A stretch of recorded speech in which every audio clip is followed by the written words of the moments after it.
E muito boa tarde para você nesta segundona. Vamos começar a semana bem informado e por dentro de todos os destaques da Câmara e também aqui da nossa cidade. Então, fica com a gente. Olha só, contagem regressiva. Estamos a menos de 100 dias do início do Enem. Conversamos com especialistas para ajudar os estudantes nesta preparação e no controle da ansiedade. Também temos um alerta para a saúde. Mais da metade da população brasileira está acima do peso. E um estudo apontou que para os próximos 20 anos, 48% dos brasileiros estarão obesos. Importante focar em hábitos saudáveis e também no controle do sedentarismo e da ansiedade. Sabe por quê? Você vai ver que o aumento do peso pode estar ligado à chamada fome emocional. E esses são alguns dos destaques de hoje, porque para começar, a gente fala de homenagens. Em uma sessão solene, a Câmara de São José concedeu a Medalha de Mérito Legislativo à APPD, uma associação de São José que trabalha na inclusão de pessoas com deficiência. Com quase 20 anos de atuação na cidade, a APPD se tornou uma referência na fiscalização de políticas públicas e cobranças para a criação de programas sociais. Em reconhecimento ao trabalho social desenvolvido em São José dos Campos, a Associação das Pessoas Portadoras de Deficiência recebeu da Câmara Municipal a Medalha Mérito Legislativo. Fundada em março de 2006, a entidade atua junto a órgãos governamentais para a criação, execução e fiscalização de políticas públicas que promovam melhorias na qualidade de vida e inclusão da pessoa com deficiência. São projetos de reabilitação, cursos profissionalizantes, suporte jurídico e apoio a modalidades esportivas e recreativas. Entre as ações está a campanha Essa Vaga Não É Sua, que visa orientar a população sobre o uso correto das vagas de estacionamento em locais públicos e privados. Os serviços prestados pela associação já beneficiaram mais de 10 mil famílias no município. A honraria recebida na Câmara reforça a importância da APPD para a cidade. Então, eu venho aqui agradecer a iniciativa, foi lindo, tá? Mas mais do que isso, um despertar. Nós precisamos não esperar somente do poder público, seja ele qual for, em qual esfera, municipal, não é isso só. O poder público tem, sim, uma missão, mas nós, sociedade, temos uma missão maior, que é fazer a diferença. Muito obrigada.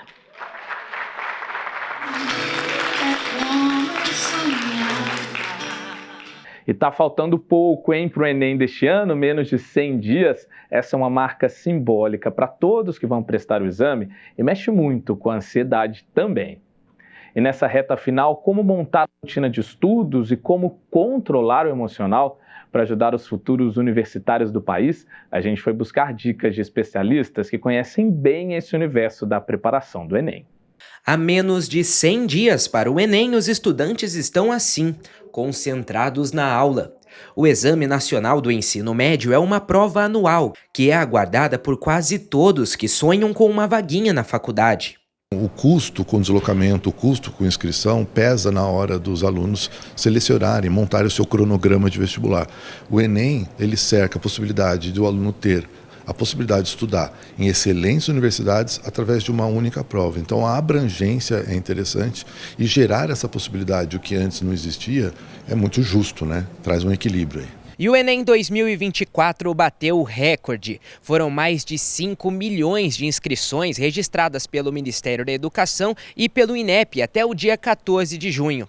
É o maior número de estudantes inscritos desde a criação do exame, lá em 1998. O Enem, a gente vem acompanhando há muitos anos, ele criou corpo, ele está competente, né? A banca que monta o Enem, a prova ela é justa, é uma prova boa de fazer, porque o que se cobra no Enem? O conteúdo do ensino médio. Então ela não pode extrapolar, ela não pode fugir disso, e o Enem é justo com relação a isso. Neste ano, as provas serão aplicadas nos dias 13 e 10 de novembro. Com a data ficando cada vez mais próxima, a ansiedade dos alunos aumenta. Essa daí é a Rafaela. Ela sonha com uma vaga no curso de Direito. E essa é a Sofia, que quer fazer arquitetura.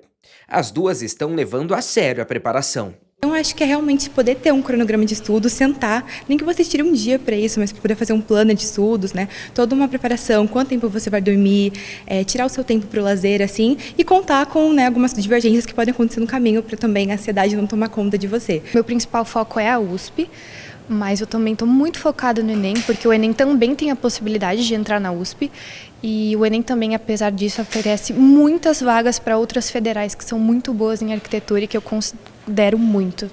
Estar acostumado com provas desse tipo pode ser um diferencial. Para isso, as duas já fizeram o Enem outras vezes, como treineiras. A primeira vez que eu fiz o Enem, eu estava no primeiro ano, foi em 2021, e eu lembro que eu fiz assim, sabe quando você vai e fala, nossa, que cansaço, não queria estar aqui, mas aí você acaba que percebe, né, conforme foi passando os anos, que isso realmente é bom, porque você acaba chegando no Enem vendo que é só mais uma prova, tipo, óbvio, sempre vai ter pressão, sempre vai ter ansiedade, mas não é o fim do mundo se você não alcançar ali a nota de corte que você quer, é você estudar mais, se esforçar, ver o que você errou e tentar mais um ano, sabe, mas é sempre acreditar em você. E nessa hora, várias táticas são importantes, cada aluno tem a sua. No meu caso, por exemplo, na primeira prova, no primeiro dia do Enem, eu gosto de abrir, ver o tema da redação e já ir pensando o repertório que eu vou usar, argumento que eu vou usar, enfim, já vou pensando, até porque às vezes na prova, por ser linguagens e humanas, tem muito texto. E aí você acaba tirando até uma ideia, algum repertório da prova mesmo, isso é muito importante. E depois eu vou fazendo meio que numa ordem que está ali em humanas, porque eu tenho um pouco mais de facilidade ali em humanas e linguagens. Aí no segundo dia, exatas, que eu não gosto tanto, mas não é questão de gostar ou não, você tem que ir bem, você quer passar. É importante lembrar que não existe um segredo, nenhuma fórmula mágica, então a gente vai entendendo com cada aluno como ele funciona, então o que te acalma, o que pode fazer com que no momento de prova você consiga dar uma respirada, relaxar um pouco, retomar ali a concentração, e isso é muito individualizado. E a Laura, orientadora educacional, acompanha de perto a preparação dos alunos. Como o resultado da prova também depende do controle emocional, ela orienta muitos estudantes a fortalecer também o psicológico. Então não adianta ter só o preparo pedagógico ali no sentido de conteúdo teórico mesmo, mas o aspecto emocional vai interferir, tanto durante a preparação quanto no próprio dia da prova. Então quando a gente vai cuidando disso previamente, a gente tem mais chances de saber como lidar com isso num momento de prova. Não que não vá acontecer,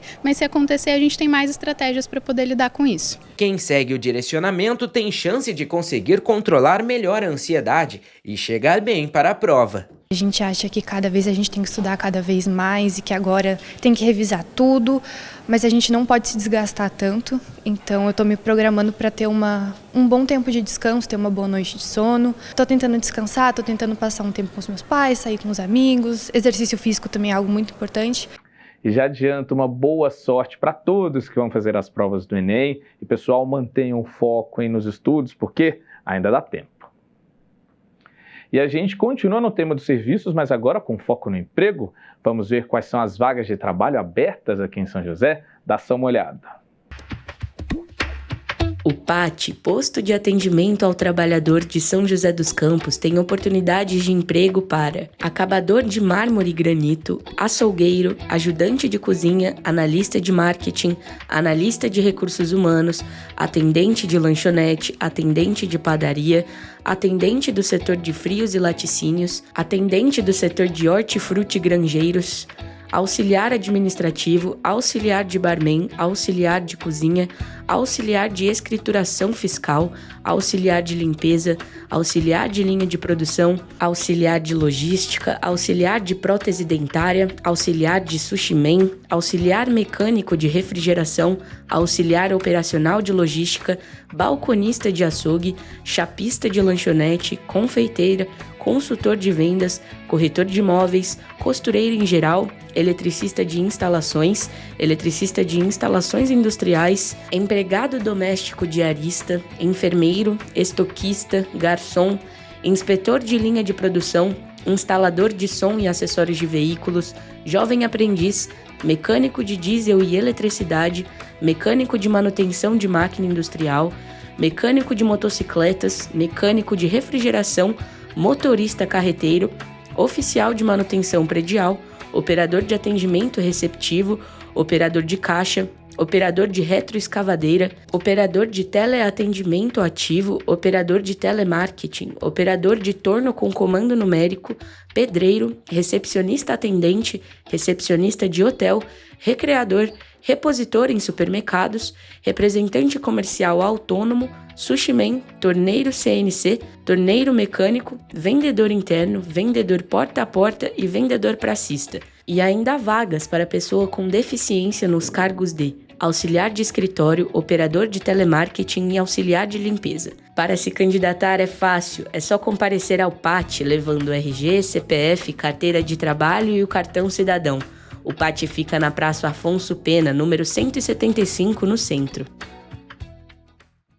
E vamos para o nosso quadro de toda segunda, o seu direito? E eu faço uma pergunta para você. Conhece os seus direitos? Sabe quando ou como procurar o apoio da justiça? Se ainda tem dúvida, aqui a gente vai te ajudar. É só acompanhar a dica que a Fernanda Santos separou para a gente.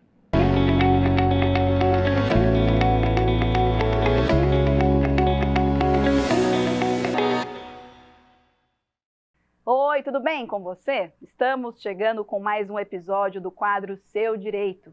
O tema de hoje é a contratação de serviços de turismo, como hospedagem, pacotes de viagem e excursões. Quem planeja uma viagem deseja curtir sem preocupações, não é mesmo? Mas quando o serviço não é bem prestado, e se o consumidor tiver problemas com a hospedagem ou durante um passeio? E aí, qual é o seu direito? O consumidor ele sempre tem o direito de receber todas as informações de forma clara e precisa sobre os serviços contratados. Isso inclui o pagamento, o preço, o que está incluso nessa acomodação, se tem passeio ou não. E, eventualmente, se caso o produto ofertado não estiver de acordo com o entregue, o consumidor poderá exigir o cumprimento da oferta, o abatimento no valor pago ou até mesmo o reembolso dos valores. E, no pior dos casos, o consumidor também poderá procurar um advogado de sua confiança para poder pleitear eventuais indenizações na justiça.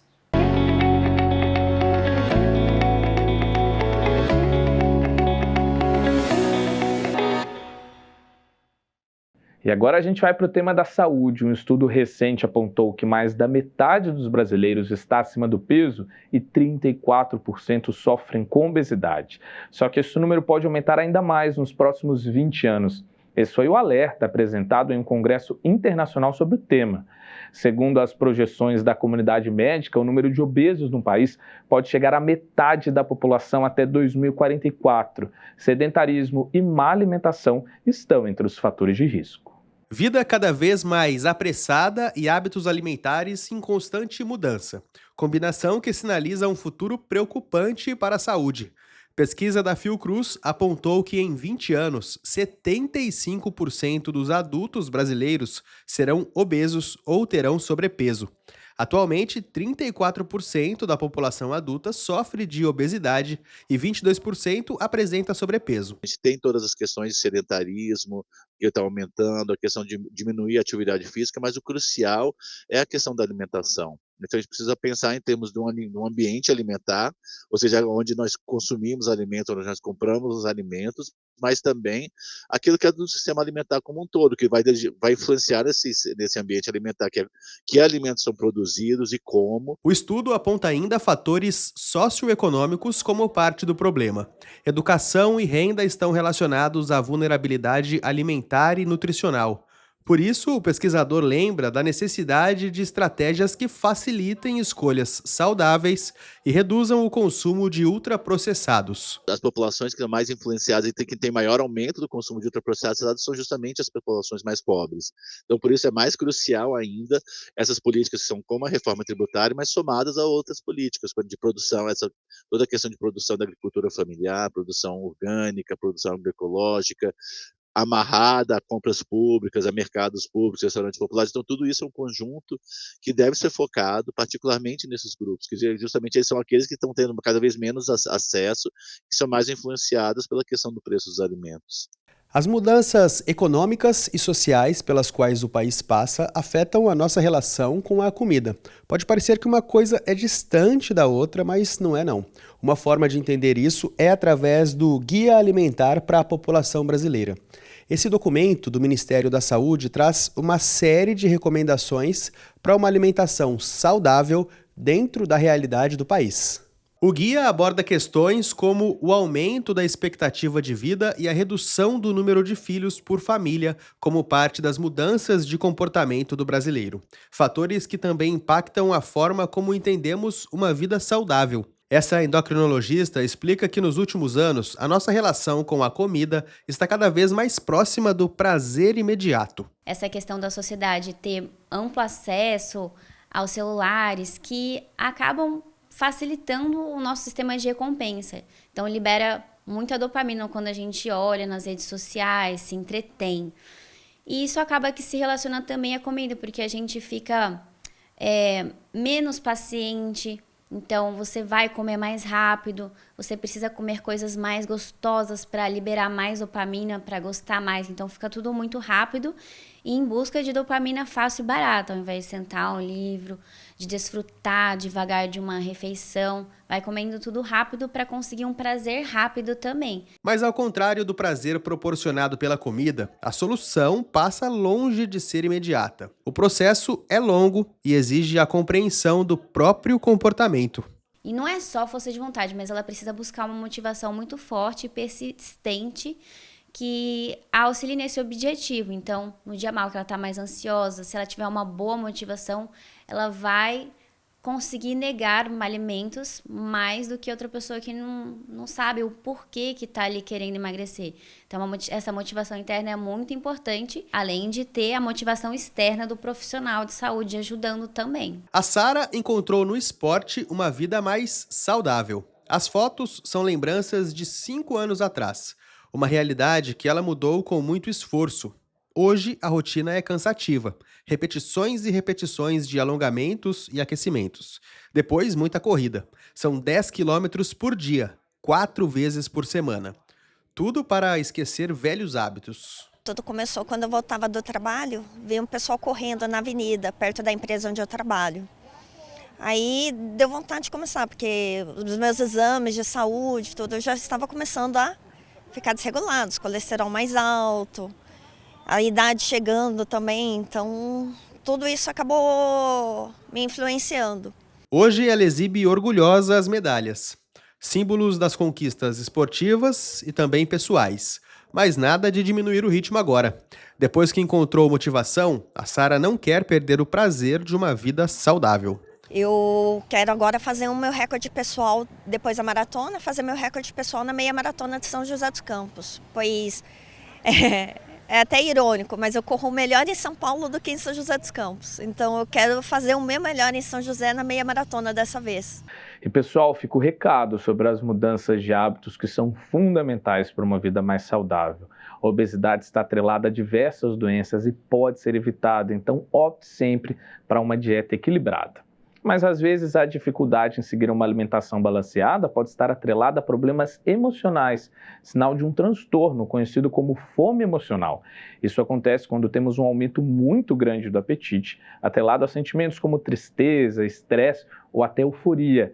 Para entender melhor, eu chamo agora a repórter Marina Lima, que passa para a gente algumas orientações. Não é isso, Marina? Boa tarde para você. É isso aí, boa tarde para você, Guerra, e para todo mundo acompanhando o Boletim Legislativo. Sabe aquele dia que parece que a gente passa ele inteiro comendo, pega um pedacinho de biscoito, um pedacinho de pão, um pedacinho de chocolate, parece que não vai parar? Isso pode ser fome emocional, que inclusive é uma das causas da obesidade. Para falar sobre isso, eu estou aqui com a Karen Belmonte, que é psicóloga. Karen, tudo bem? Explica para a gente o que é a fome emocional. Boa tarde, Marina, tudo bem? Fome emocional, de uma maneira geral, é quando você recorre à comida como uma estratégia para fugir de uma emoção negativa, por exemplo. Você está sobrecarregada, triste, nervosa e você acaba comendo as suas emoções. Acontece tanto no piloto automático que você não percebe que você faz esse movimento ao longo do dia por várias vezes. E como é que a gente pode identificar que de fato é fome emocional e não é fome de verdade? Você vai identificar, porque a fome de verdade, que é a fome física que nós falamos, você vai sentir, por exemplo, você está em jejum já há um longo período. O seu corpo, o seu estômago vai dar sinal disso. Então, sabe quando a gente fala assim, ai, minha barriga está roncando? Esses barulhinhos que fazem, na verdade, é a fome física. O seu corpo dizendo que você precisa se alimentar. Agora, de repente, você acabou de comer e você percebe que você acha que você continua com fome. O seu corpo, né, ele manda a informação para o seu cérebro em 20 minutos. minutos. Então, demora 20 minutos para você ficar saciada. Então, pode ser que você está entediada e você tenha a sensação que você está com fome ainda, mas isso não é algo certo, tá? Então, você deve esperar, por exemplo, 20 minutos para tentar entender se realmente você está saciada ou não. Uma coisa que acontece bastante é a gente ter o desejo de comer alguma coisa, uma pizza, um chocolate. Quando a fome ela não pode ser saciada com qualquer coisa, a gente quer algo específico, é sinal também de fome emocional? Depende, tá? E como eu falei, você vai entender se você está realmente um longo período sem se alimentar. Você pode parar, inclusive, né? É uma estratégia. Você pode parar, inclusive, e fazer uma reflexão. Não, peraí. Eu, Karen, estou chateada. Na verdade, eu não estou com fome. É que eu tenho a pizza aqui e eu acho que eu estou com fome. Mas, na verdade, eu não estou, né? É a vontade de comer, que a gente confunde muito com a fome. É o desejo incontrolável, porque eu vi aquele alimento, que muitas vezes é um alimento mais calórico. Ninguém fica com vontade de comer um brócolis, por exemplo, né? Mas aí eu vou ter o desejo incontrolável por comer aquilo. Isso é fome emocional. É apenas porque eu não estou conseguindo lidar com as minhas emoções.